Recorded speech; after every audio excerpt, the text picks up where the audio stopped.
This Honorable Court of Appeals of Tennessee is now in session. Good afternoon. Before we start, just one quick statement here that we certainly don't anticipate any technology-related problems. It's always a possibility. If we should have something that comes up, we'll all take a deep breath and pause and let our tech people resolve it, and then we'll proceed. Mr. Hivner, call the case, please. Noblelynn, Shelby Norris versus Terry Jamar Norris. We'll hear from the appellant, Mr. Norris. May it please the court, my name is Terry Norris. I am appearing for myself, the appellate today. This is an appeal from the Chancery Court of Norfolk County, initiated by a divorce petition filed by the appellee, Noblelynn Norris, after a very short 17-month marriage. Primary issue in that marriage, in that divorce, was custody. In the petition, the appellee raised 3 grounds for divorce: irreconcilable differences, inappropriate conduct, and adultery. So that divorce petition proceeded to trial before Judge Rogers in Rutherford County, where Judge Rogers accepted stipulations and tried the case by stipulation, and granted divorce to the appellee on inappropriate conduct against the appellant for inappropriate conduct. In this appeal, I raised 3 issues. One is that all 3 issues are based in that the trial court abused its discretion. First, by granting a divorce to the appellee for inappropriate marital conduct without first holding a hearing under TCA 36-114 to establish the evidence of inappropriate marital conduct. Number 2, that the court abused its discretion in establishing the child support obligation because it failed to properly follow the legal process to reach the proper amount of credit which should be given for health insurance premiums. And third, that the court abused its discretion in awarding the appellee attorney fees in this case. So just to go into the issues, Your Honor, first, under Tennessee law,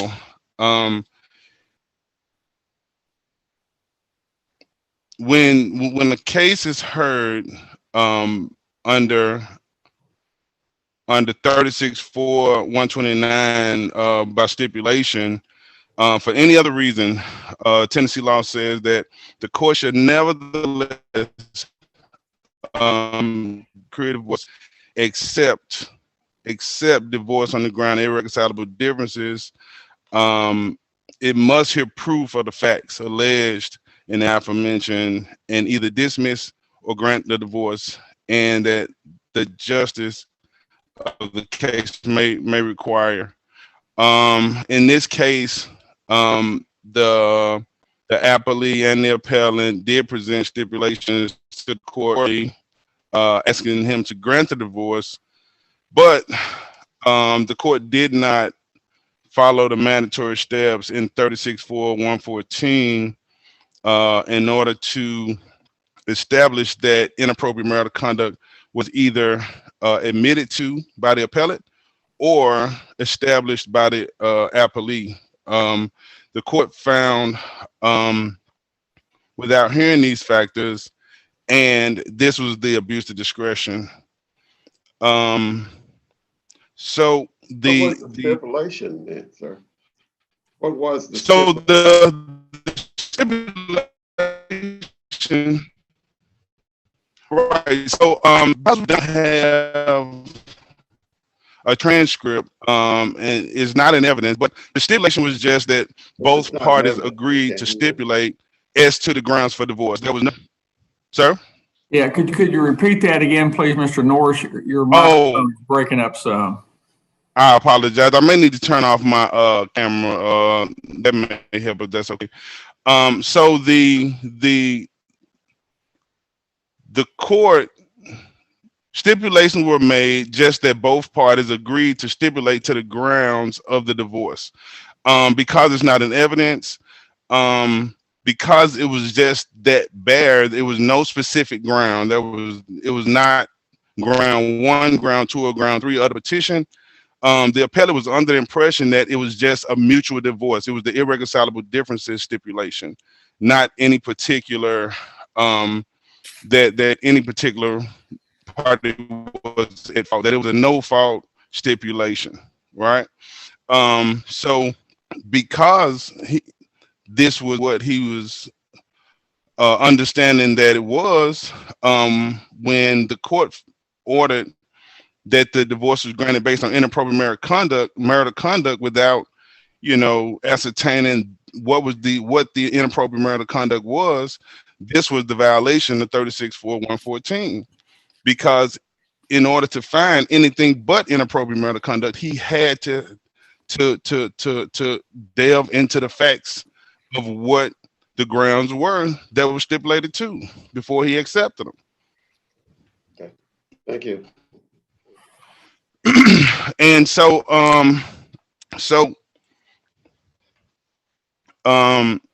the court, in this court, as a matter of fact, in Overstreet versus Shonas, talked about that, how stipulations must be mutual and voluntary, and it gave like a 7-factor test of how to establish whether that stipulation was voluntary, right? So even if the court found that the stipulations happened, the appellate would say that the stipulations were not voluntary; they were not knowing. So the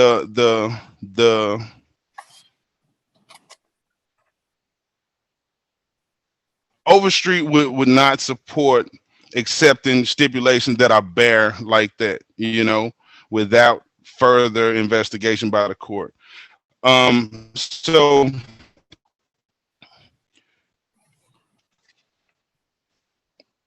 if the court, looked at whether it was an abuse of discretion, it would have to look at whether, was there extensive detailed negotiation, and that's a no. There was no negotiation about the stipulation. It was something that happened that day, and my time is going quickly. And did the parties agree to the stipulations specifically? No. Were there any questioning by the judge about what the actual stipulation was? I would say no. And I would say that this was a stipulation that should not have been accepted by the court, although the appellee has taken a position that the court did not have to have a hearing. In this case, under the stipulation, a just plain reading of 36-4-114 tells us that in order to find anything but irreconcilable differences, the court had to have that that, I guess you would call it, a bifurcated hearing, right? In the second matter, and this will probably be all I have the time for, the court abused its discretion when it found child support obligation because it did not follow the processes established by the child support guidelines to find the correct credit for health insurance, right? So the court in its order talked about how the appellant testified that there were $205 per month paid on behalf of the child. I would take the position that this is not true, and based on the evidence that was presented by the appellee at trial, which was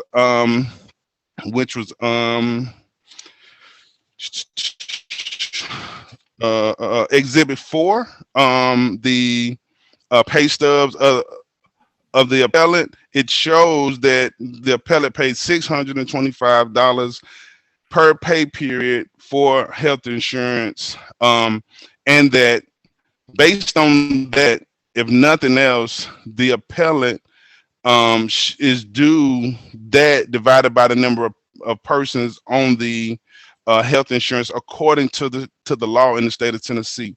The court did not ascertain how many people were covered. The court did not, in its order, say how many people were covered, how much it was specifically per the child. It just pointed towards testimony that it said came from the appellant, which was $205.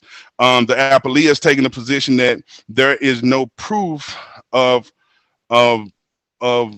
multiple people being on the health insurance, but there is proof of what the appellant paid, which was, as I said, $625 per pay period, which was well over $16,000 a year. Court found that the appellant should have been paying child support based on its incorrect determination, and this impacted the appellant because, in fact, had it done the correct legal steps under Tennessee law, it would have found that the appellee actually owed the appellant child support every month in the amount of $103, and not the other way around. So, and lastly, I would say that the award of attorney fees in this case was totally inappropriate and abuse of discretion because the court did not ascertain whether the appellee had the ability to pay or whether the appellant had the ability to pay, which is mandatory under Tennessee law. And I would ask the court in closing to reverse these decisions, to find that the court abused its discretion under Tennessee law and acted inappropriately based on the laws of the state of Tennessee, and that this court either correct those findings or reverse and remand, directing the court to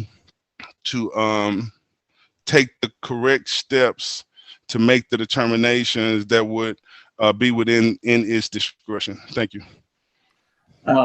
Thank you, Mr. Norris. Excuse me. You have your time for rebuttal after the appellee finishes. We'll hear from the appellee now.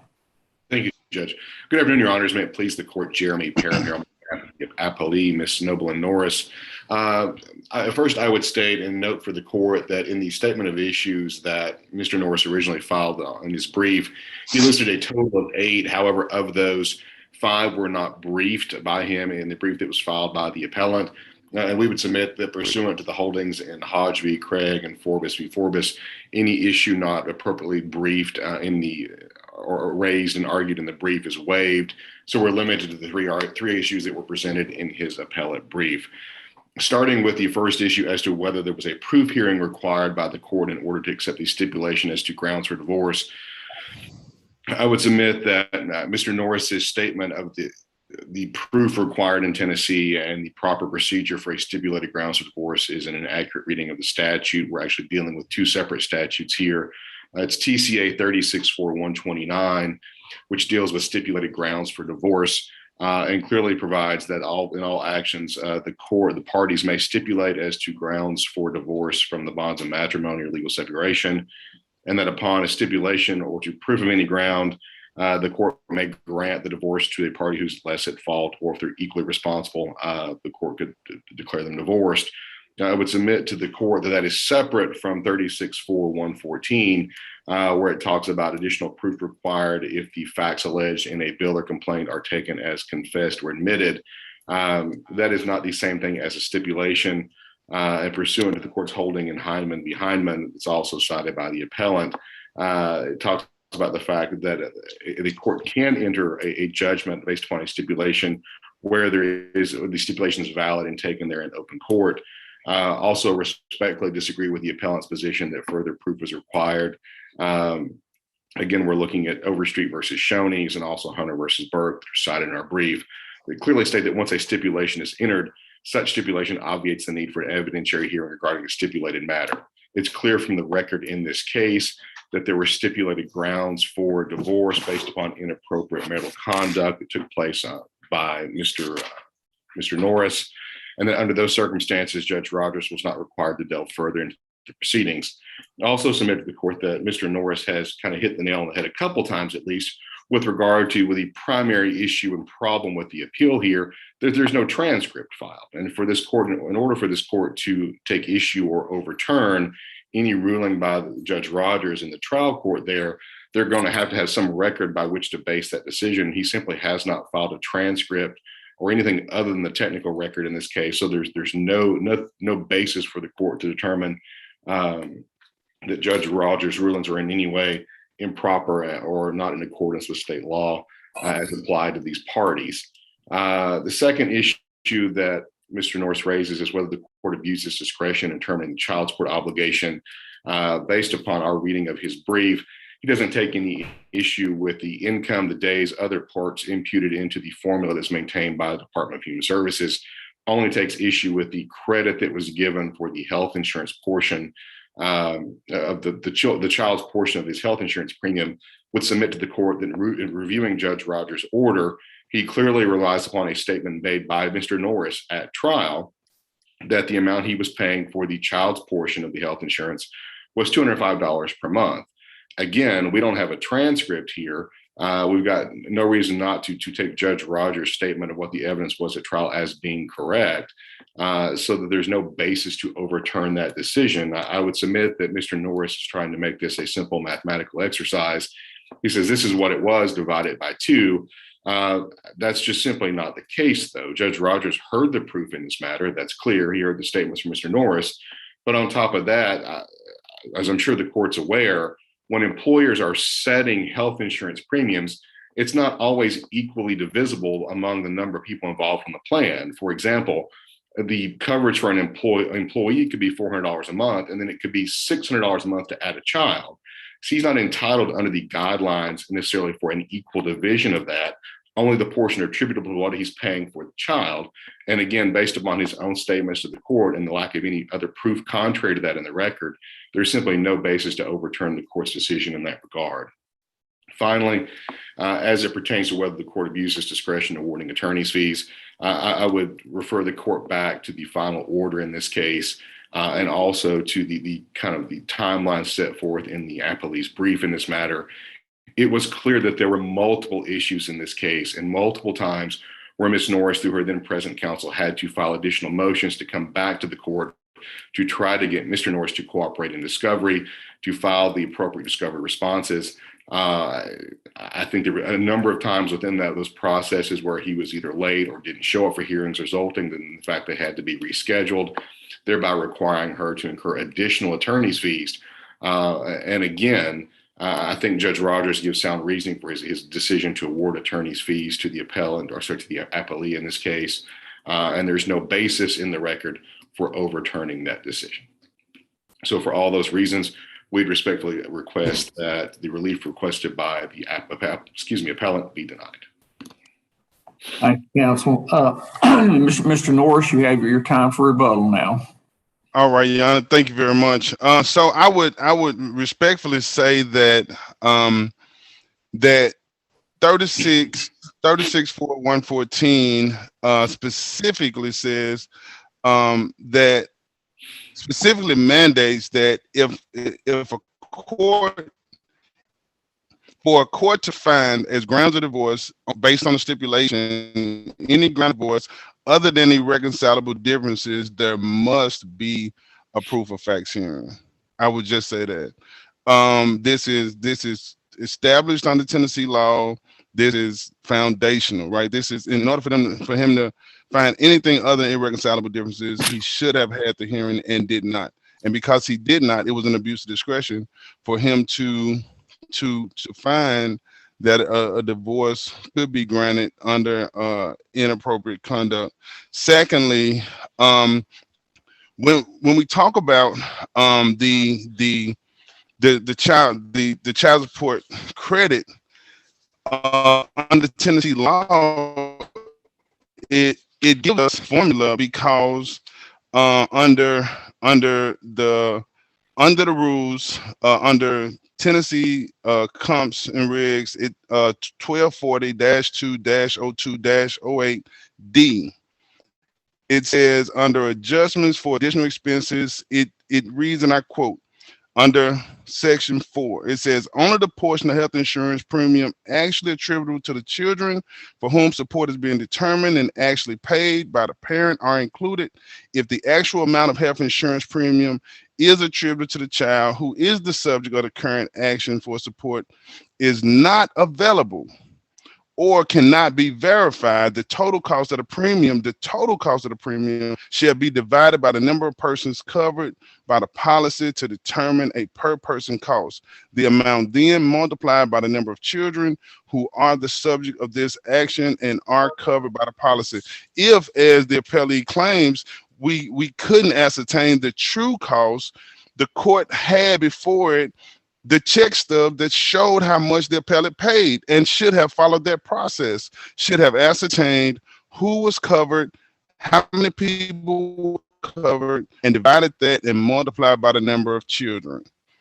Lastly, as far as the attorney fees, the appellee makes a point that it was due, that there was a protracted litigation due to the appellant's actions, but there were 4 motions, there were 4 proceedings, there were 4 things filed prior to the trial. A TRO by the appellee, which was denied, an ex parte emergency possession filed by the appellee, which was dismissed, a motion to compel by the appellee, which was granted, and a Rule 60 by the appellant, which was denied. So I would say, based on that, it was a 50-50 split. That there was a 50-50 split on who protracted the litigation. There was no, and under Tennessee law, the court has a responsibility to determine the ability to pay of both parties. And I would submit, based on all of the arguments, I would ask this court to reverse the trial court's decision based on abuse of discretion because it did not follow the law. It did not follow the correct legal process in any of these under circumstances. It did not follow clear law. It's well-established law. It didn't follow it. And I know I'm over. Thank you. Yes. Mr. Norris, you may already be aware, but let me tell you what the process is from now on. So to make sure that you understand it, is we will take the appeal under advisement and then we'll arrive at a decision and then we'll send a written opinion and judgment out to you and Mr. Parham at the same time. That's how the process works. I want to thank you and thank Mr. Parham for your arguments and your briefs on this case. Mr. Hibner, thank you, Your Honor. Mr. Hibner, if you'll recess court until our next scheduled case. This honorable court is now in recess until 2 p.m. Thank you, everybody.